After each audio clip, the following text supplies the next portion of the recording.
नमस्कार दोस्तों, मनोविज्ञान की प्रश्नोत्तरी में आपका हार्दिक स्वागत है।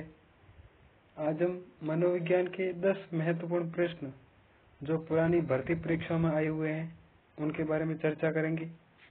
चलिए शुरू करते हैं।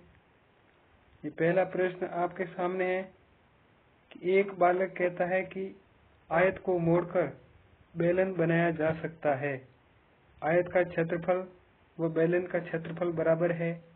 बालक की अवस्था होगी, यानी कि बालक है वो वस्तु में होने वाले परिवर्तनों को समझने लग गया है। तो ये कौन सी अवस्था से संबंधित होगा? शिशुअवस्था, पूर्व बाल्यावस्था, बाल्यावस्था या किशोरावस्था?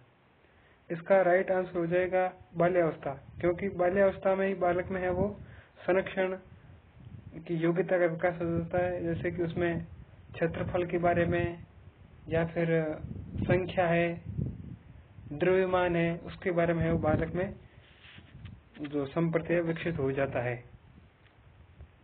अगला प्रश्न, विकास की प्रत्येक अवस्था पर समाज है वो बच्चों से कुछ है उम्मीद करता है, इसे क्या कहते हैं? यानी कि विकास की प्रत्येक अवस्था में समाज बच्चे से कुछ अपेक्षाएं करता है कि बच्चा है वो इस तरह का व्यवहार करे, इस तरह का उसमें वो डेवलपमेंट हो।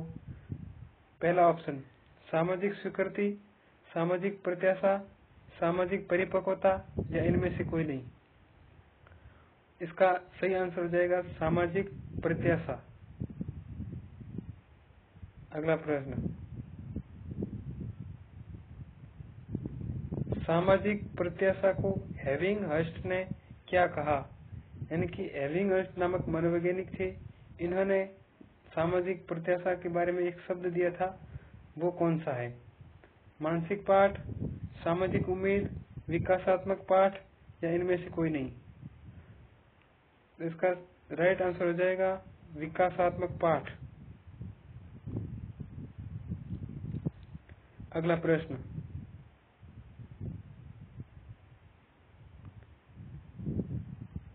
बालक में हर समय कुछ कुछ परिवर्तन होता रहता है और ये परिवर्तन है उसकी मृत्यु तक चलता रहता है। ऐसा मानव विकास की दिशा का सिद्धांत है वो कौन सा है? यानी कि ये सिद्धांत बताता है कि जो परिवर्तन है वो बालक में जन्म से शुरू होते हैं और मृत्यु पर्यंत तक चलते रहते हैं। ये कौन सा सिद्धांत कहता है? पहला सततता का सिद्धांत, दूसरा विकास का अपसारी सिद्धांत, तीसरा विकास की भविष्यवाणी या पूर्वानुमेय का सिद्धांत, या चौथा है कोई नहीं। इसका राइट आंसर हो जाएगा सततता का सिद्धांत, या इसे हम निरंतरता का सिद्धांत भी कह सकते हैं। यानी कि विकास है वो निरंतर रूप से चलता रहता है। और ये जो स है इसमें विकास की भविष्यवाणी या फिर पूर्वानुमेय का सिद्धांत ये कहता है कि जो बालक है उसके बारे में भविष्यवाणी की जा सकती है कि वह आने वाले समय में उसमें विकास है वो किस प्रकार से होगा, उसमें दांत है वो कब तक आ जाएंगी, उसके शरीर में वो अन्य अंगों का विकास है वो किस प्रकार होगा, इसकी भविष्यवाणी की जा सकती है। अगला प्रश्न,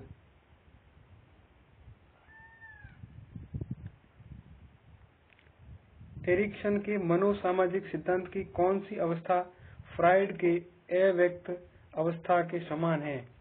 जो मनोसामाजिक विकास सिद्धांत है वो एरिक्सन ने दिया था। इन्होंने इस सिद्धांत में टोटल है वो 8 अवस्थाएं बताई थी। अगर हम बात करें फ्राइड की, तो फ्राइड ने वो मनोलैंगिक विकास सिद्धांत दिया जिसमें उन्होंने वो 5 अवस्थाएं बताई, और अव्यक्त अवस्था ये चौथी अवस्था है और इसका कार्यकाल है वो 6 से 12 वर्ष है, यानी कि बाल्य अवस्था से जुड़ी हुई अवस्था है। अगर बात करें इस एरिक्सन की, तो पहल और अपराध है वो तीसरी अवस्था है जिसका कार्यकाल है वो 3 से 6 वर्ष है, और परिश्रम बनाम हीनता ये चौथी अवस्था है, इसका कार्यकाल है 6 से 12 वर्ष है। यानी कि इस प्रश्न का सही आंसर हो जाएगा 2 नंबर, परिश्रम बनाम हीनता। अगला प्रश्न,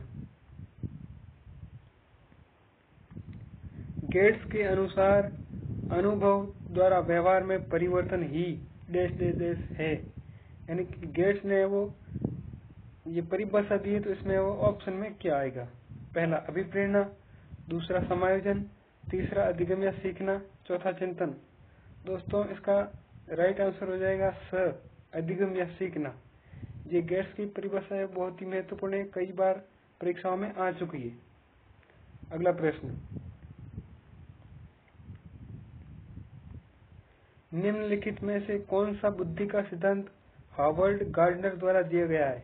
हार्वर्ड गार्डनर थे, इन्होंने वो 1967 में बुद्धि का सिद्धांत दिया था, जिसमें उन्होंने वो बुद्धि में कुल 120 कारकों का उल्लेख किया था। इसमें ऑप्शन पहला है एक कारक सिद्धांत, दूसरा है द्विकारक सिद्धांत, तीसरा है समूह कारक सिद्धांत, चौथा है बहुबुद्धि सिद्धांत। हार्वर्ड गार्डनर ने वो बहुबुद्धि सिद्धांत दिया था। अगर आपको एग्जाम में पूछ ले कि जो इसमें वो कुल कारकों की संख्या, तो इसमें वर्तमान में 180 कारक है। ऑप्शन में 180 हो तो 180 करना है, 180 ना हो तो 120 करना है। और जो द्विकारक सिद्धांत है वो स्पीरमैन ने दिया था, इन्होंने दो कारक बताए थे, एक जी कारक और एक एस कारक। जी कारक है वो सामान्य कारक है, विशिष्ट एस कारक है वो विशिष्ट कारक है। और समूह कारक सिद्धांत है वो थ्रस्टन और कैली ने दिया था। कैली ने अपनी पुस्तक लिखी थी प्राइमरी मेंटल एबिलिटी, यानी कि प्राथमिक मानसिक योग्यता। अगला प्रश्न,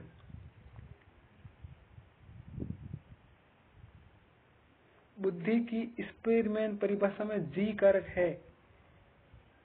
ऑप्शन नंबर पहला आनुवंशिक बुद्धि, उत्पादक बुद्धि, सामान्य बुद्धि या वैश्विक बुद्धि।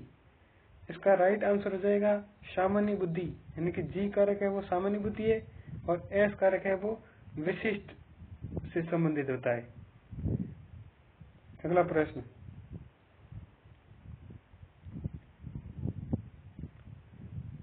एक 5 वर्षीय बालक की मानसिक आयु 6 वर्ष है तो उसकी बुद्धि लब्धि होगी। बुद्धि लब्धि का सूत्र है MA/CA × 100। और जो यहाँ पे दिया हुआ है कि बालक की आयु है कितनी है, 5 वर्ष है, यानी कि CA कितनी है, 5 वर्ष है। MA कितनी है, 6 वर्ष है, और × 100 करेंगे, ये 5 का पहाड़ा इसमें जाएगा 20 बार, 20 छक्के 120। राइट आंसर हो जाएगा ऑप्शन नंबर ए। अगला प्रश्न और आज का अंतिम प्रश्न, बालक की मानसिक आयु व शारीरिक आयु, यानी कि जो मानसिक आयु MA है और शारीरिक आयु जो CA है वो दोनों ही 7 वर्ष है, उसे किस वर्ग में वर्गीकृत किया जाएगा? ये हो जाएगा 7/7 × 100, 7 से 7 गया 100। बुद्धि लब्धि की बात करें तो ये सामान्य बुद्धि है, क्योंकि सामान्य बुद्धि बालक है वो उसकी बुद्धि लब्धि है वो 90 से 110 के मध्य होती है, और इसकी 100 है, तो ये ऑप्शन नंबर दूसरा राइट हो जाएगा। थैंक यू दोस्तों, मिलते हैं अगली वीडियो में, तब तक के लिए नमस्कार।